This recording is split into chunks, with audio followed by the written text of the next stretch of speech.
件につき100円の寄付。こんな風に使ってほしいですとか、ご要望をもしいただけたら。いや、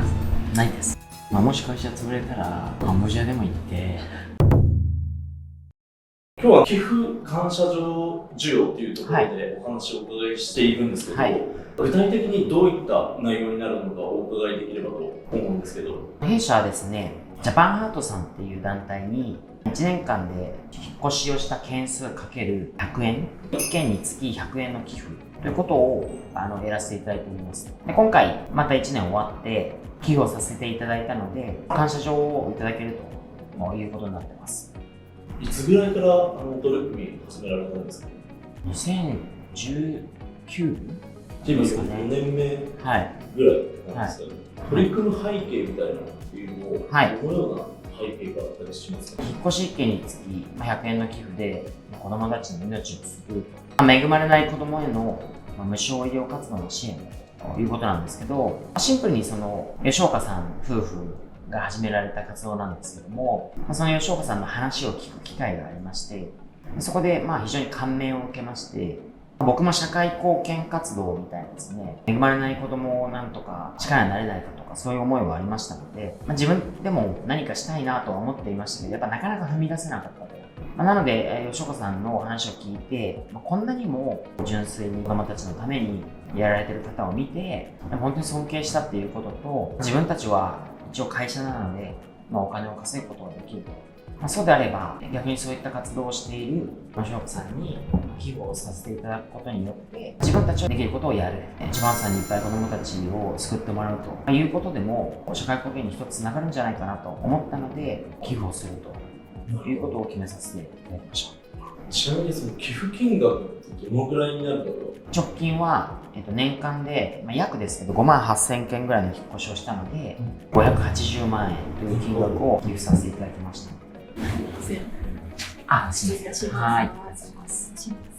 今やっぱり一番力入れてるのはカンボジアの病院という、今年で5年目というところで、医療上5年生存率っていうのが出てくる年ではあるんですけれども、大体おそらく日本だと8割ぐらいの子たちが、ああいった国々ではまだ1割2割しか治っていなくて、治っていないというか、診断さえついていないし、診断さえつけば治療できるんだけれども、そこまで追いついていないというところで、2018年から始めたんですけれども、大体やっと半分ぐらいの子たちが治るようになってきてるかなというところで、だんだんと子どもたち受け入れる数も増えてきまして、もう病院はすでにずっと満床ですので、2025年に新しい病院にちょっと病床を拡張して作ろうということで今頑張っているところです。そんな中、本当にアップルの皆様に本当に毎年たくさんご支援いただいていまして、本当にありがたいなと思っております。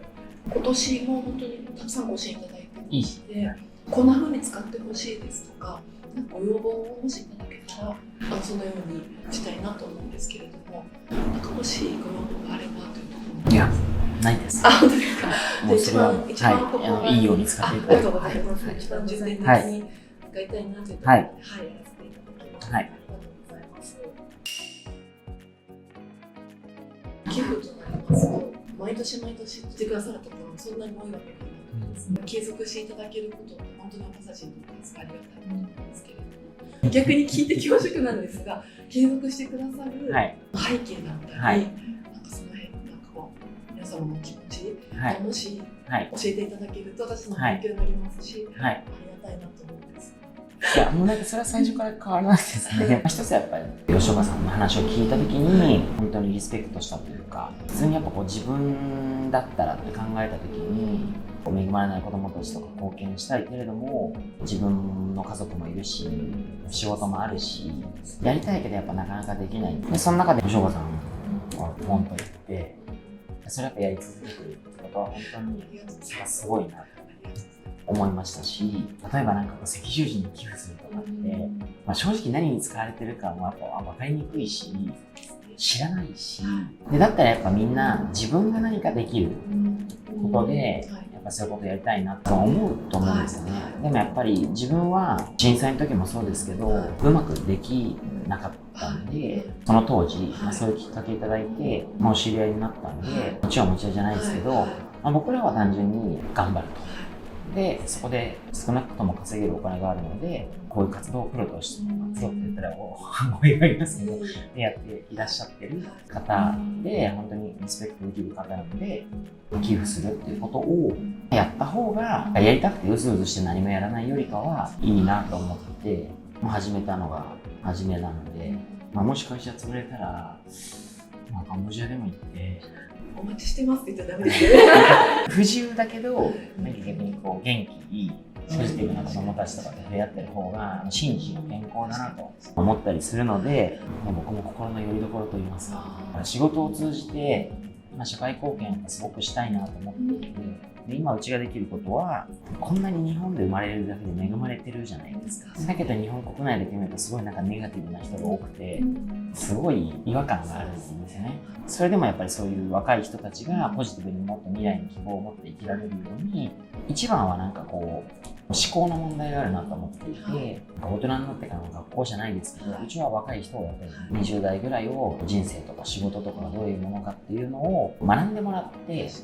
体感してもらって、それぞれが大人になった時に自立して社会に役立てるような人材になれるような基礎みたいなものを学校では教えられないようなことをやりたいなと思ってやってるんですけど、僕なりにはやっぱそういう意義があってやるんですけど、なかなか表しにくいというか、表現もしづらいし、実績って言っても何十年スパンでやっぱ出るんだと思うので、理解もされにくいし、やっぱり正直迷うことも結構ありますし、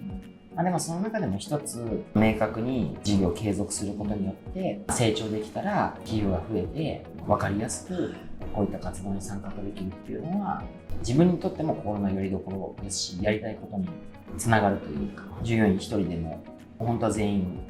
そう思ってほしいですけど、自分たちが頑張って仕事した結果がこういうのにつながってるよっていう事実としてはすごくありがたいところなので、本当にそれでしかないというか。私がもっとこうしたらいいんじゃないとか、足りてないところとかって、もしあればぜひ教えていただきたいなと思います。キーワード的にはやっぱ競争のところに時代的にやっぱ移ってってるかなと思うので、寄付してる方とか応援してる方がお金も関わりもかもしれないですし、関わりだけでも持ってるようなうまい仕組みとかができると、勝手にその人たちがPR して勝手にその人たちがお金連れてきてるみたいな作れると、やるべきことに集中できて本当はいいですよね。いろいろやりたいとは思うんですけど、まずそれが一段と加速できると。ジャパンハート、来年でちょうど20年になるんですけれども、吉岡秀人という一人の医師が、医師になるときに、どうせ医師になるんだったら、本当に医療が届いていないところで医療を届ける医師になりたいということで、当時別の団体との関わりがあって活動していたんですけれども、そんな中で慰霊団の方々ですね、ミャンマーって実は30万人日本から従軍していて、20万人ぐらい亡くなってるんですが、当時少しずつ戻ってこられた方々が戦後慰霊団を結成してミャンマーに入られていまして、慰霊碑作ったりとか、学校を作ったりとか、井戸作られたりとか、慰霊だけじゃないいろんな活動をされてきていて、戦後何十年も経ちますと皆さん体不調もきたされている方も多くなってきて、ドクターストップかかったりとか、医師が付き添いがあれば生きるよという方も増えてきた時に、九州の慰霊団の方から一緒に来てくれないかということでミャンマーに入ってます。どうして慰霊碑だけじゃなくて学校とか井戸とか作られるのかという話を聞いていると、皆さん生きて帰ってこられた時に、実はジャングルの中に逃げてる時にそっちの方に逃げたらいっぱい罠が仕掛けられてて全滅しちゃうから、こっちに逃げた方がいいよってミャンマーの子供が教えて案内してくれたりとか、塩とか水を分けてくれたりとか、そういうのがあって自分たちが帰ってこれてるので、今自分たち豊かな国になった分ちょっと恩返ししたいっていうので井戸とか学校を作るような活動されている慰霊団も多かったんですけれども、その活動もなかなか続けられなくなってこられて、孫の代とかに引き継ぐといってもなかなか難しい現状もあり、でもあなた医師なんだったらこういう場所で医療がなくて困ってる人多いので医療活動してくれたらそれが一番慰霊の活動になるし、あの土地で亡くなられた方々ご家族も多い中で、その地で生まれた子どもたちってやっぱり他人じゃないような気を持たれる方も多くて、そういう子たちを救ってくれることが一番自分たちのことにとっても慰められるっていうことを話されて、そのところからミャンマーの活動というのが始まっているます。医療を一つの取り掛かりとしてやってるんですけれども、活動してるとミャンマーだったらもう国境地帯なんかに行くと人身売買まだまだありますし、少数民族の貧しい方々がそちらに追いやられて生活されているので、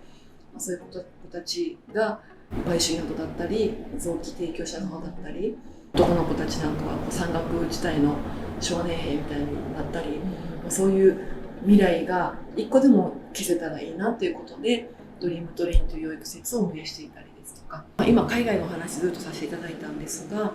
日本でもやってまして、私たち医療が届かないところに医療を届けようということでやってますので、日本でも僻地とか離島と呼ばれているところ慢性的に医療者少ないですし、そういったところに看護師さんたちを派遣する事業ですとか、ミャンマーから始まった活動なんですが、いろんなところで医療以外の活動もしていますし、国内でも医療が必要だなというところには届けられるようにということで、活動しております。私たちの活動を通してアップルさんのお仕事していてよかったなと思っていただけたら、本当にこう循環して嬉しいなと思います。ありがとうございました。こ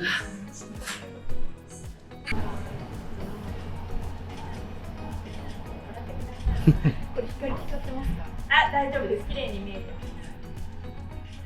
ます。引っ越しをしていただくお客様に喜んでもらって、いい会社を作って、さらにその過程の中で私たちが頑張って成長することによって子どもたちを一人でも多く救うことができると、そういったことを一生懸命やっていますと。本当に自分の仕事を通じて